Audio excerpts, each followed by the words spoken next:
Hey there, welcome back to the channel.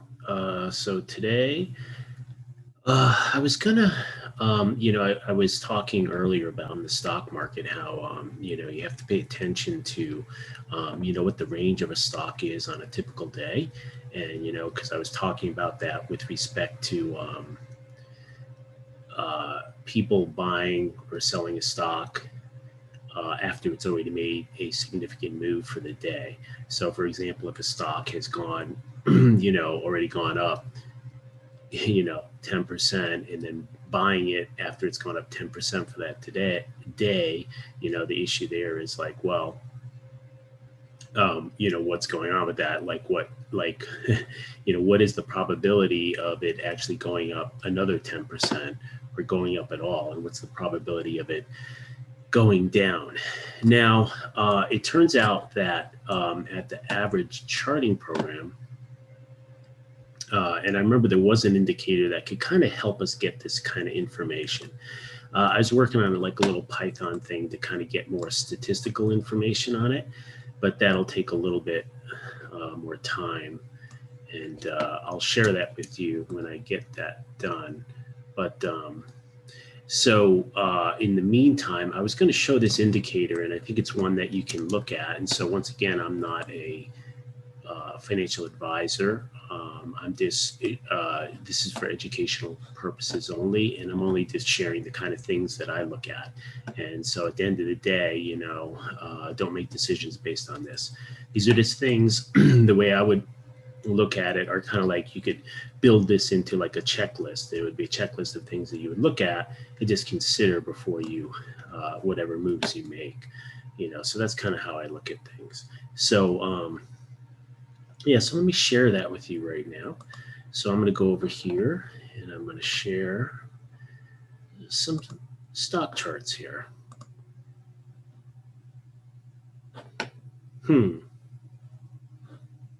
Okay, let's do this. Let's share this one. Let's see, did I not share the right thing? Okay, all right, we're good. Yeah, so here we have, okay, so what I'm going to do here, it's kind of weird. It's not showing any, I don't know why it's doing that. That's frustrating. It's not showing quite the way I like it. But what I'm going to do is I'm going to turn off the stochastic, and I'm going to leave what's called average true range. Now there might be other indicators as well, but I'll just work with the average true range.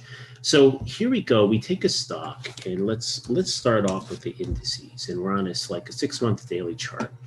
And one of the things that you can see here is this is called the average true range, and the 14 means that I believe it's a 14-day moving average. Now the way this is expressed in absolute points. Okay, so here we have the S&P, and it's trading at the low here of the 320 all the way up to 390. And so you can see that the average true range is changing over time, right? So you can see that it goes through periods where it gets higher, the range gets higher. And you can see what happened like that day that had a big range of values. The high to low was very different. You see that the range was higher. So it's kind of intuitively, it's kind of telling you how the range of the stock, the daily range is changing over time. So the range of a stock would be, for example, the high minus the low, okay?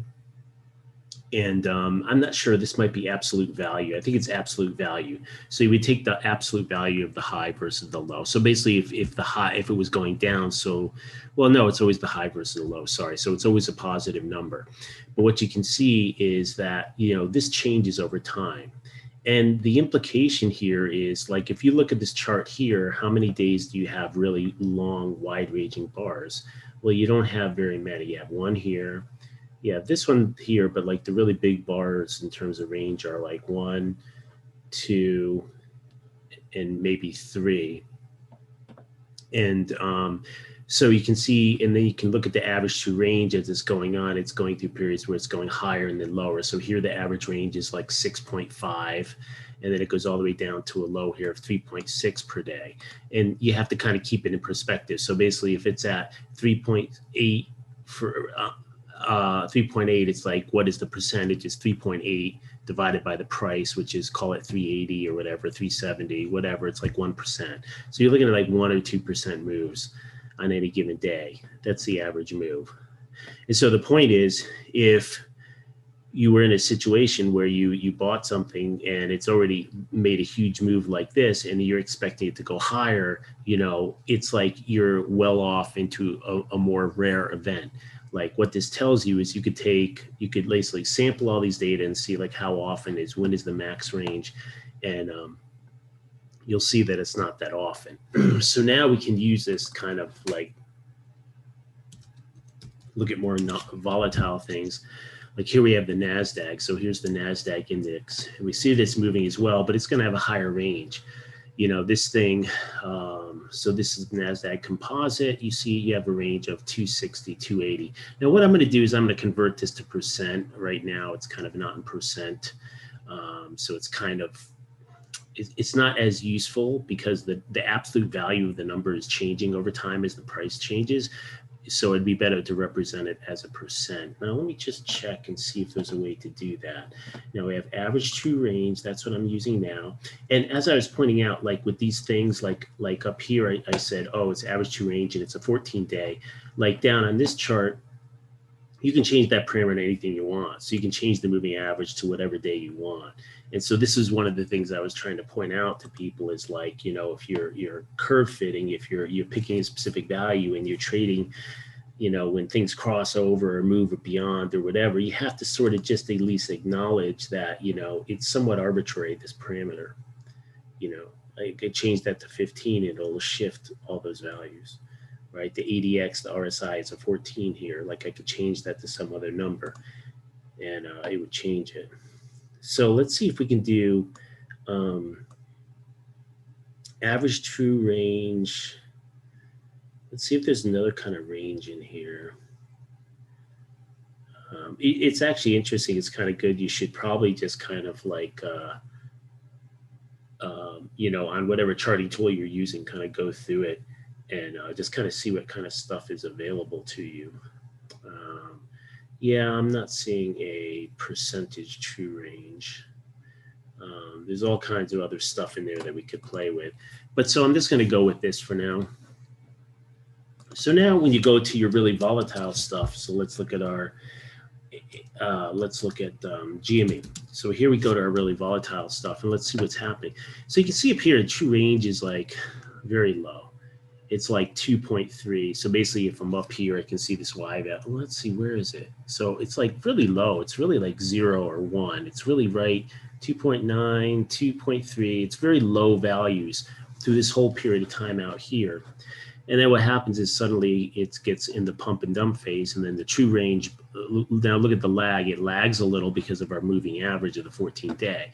But the thing that it's kind of worth noting, if this was your average true range was $3 or $4, and yeah, it spiked up to $70, 70 points on a stock, which is large, for like, here it's up at 70 on a $300 stock, so whatever, that's like very high percentage moves, but it's going back down. And so what's happening is, if you're out here, like once again, you're buying on this day, and you bought it when it's already up 10% or 15%, the probability of it going up more that day is getting really low.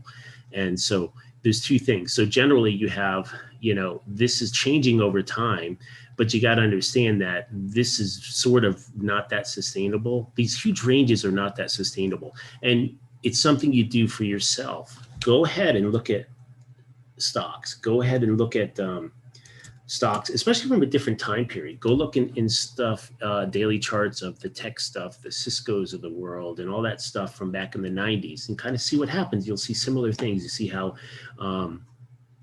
like basically suddenly what happens is at a stock, it suddenly gets in focus. And it's like there's very little range, 0.36, 0.32, this very small, and then all of a sudden the range just pops up. Now the price is popping up as well, and so I will do this, and I don't have a good way to just calculate the percentage, but a better term is percentage, because that way, if you're up here and you're like, okay, this 1.5 on $10, that's 1.5%, right?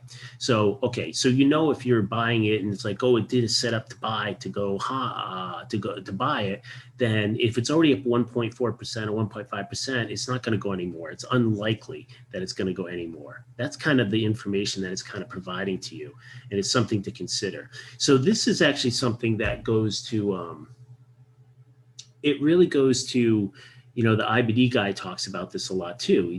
They're really big on the buy points and getting within 5% of that buy point, whatever that buy point is. And they have all the patterns and all that stuff, and you should go study it. It's like dirt cheap to just buy a book and just read the book. But, the point is they're really big on that, because basically when things break out and you get behind it, you're buying something, you're way behind. If you buy it like 5%, 10% too late, you're well behind the curve. And what that means, that will translate into you losing money more often when it doesn't follow through on the next day or two. So you can see it here too. So actually, it's a really interesting thing. You just see this blow up on all these little crappy stocks. All these crappy stocks, the range has just popped up. And this really, this is, like I've been saying, these are, to me, they're just pump and dumps. And you can see that they're all doing the same thing. Relatively low range, and then suddenly, the interest, the volume picks up, the price starts going up, and the range, daily range, starts picking up as well. Now, once again, as a percentage, this may be consistent. So I think that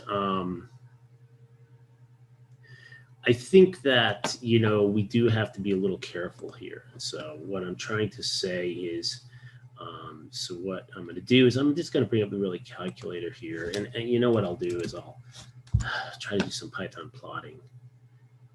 Calculator. Okay. So what I'm going to do is just do the calculation really quick. And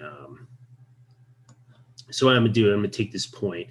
It's 4. So call it, there's the true range, just call it 4, and the price is, call it $40. So right there is 10%. So like here, the range is 10%, right? And so what that means is, in this period of time, if this thing was already up, if it was already up 10% that day buying it, you're kind of in a bad position.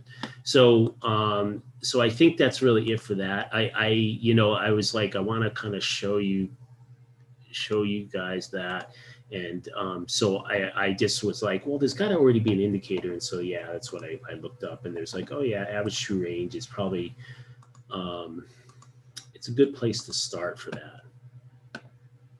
And then here we can look at this Grayscale Bitcoin Trust. It's funny, it's really similar stuff. It just, kind of goes up. This may be less of a expansion in range. It may be going up with the price. That's why percentage is a better way of doing that. How can I do that? I wonder if there's a way to do the true range over the price. No, not with this tool. So yeah, that'd be something that you could do. If you could express this as a percentage of the price, then that would be a better way to do it, because you would expect it to go up with the price, but you want to watch out where, and it's just a reference point for you. It's just a reference point. Like if it, kind of gives you an idea whether you're behind on that trade. If you're trying to enter and you're trying to get into a certain place, it's kind of giving you that indication whether you're behind or not. So hopefully that made some sense. I have a feeling that it didn't, but it's something to look at, average true range. And not this one down here. So there's probably one in your program. So average true range, and it would be better if they have a version of it that's in percent of the price. That would be even better, because what you may find is this is pretty flat. It's not. I can tell for like stocks like this, the range is popping up. It's going. You can kind of tell from just looking at the bars how much it's moving every day. You can tell that it's moving by large percents. So that's it for this one. Talk to you later.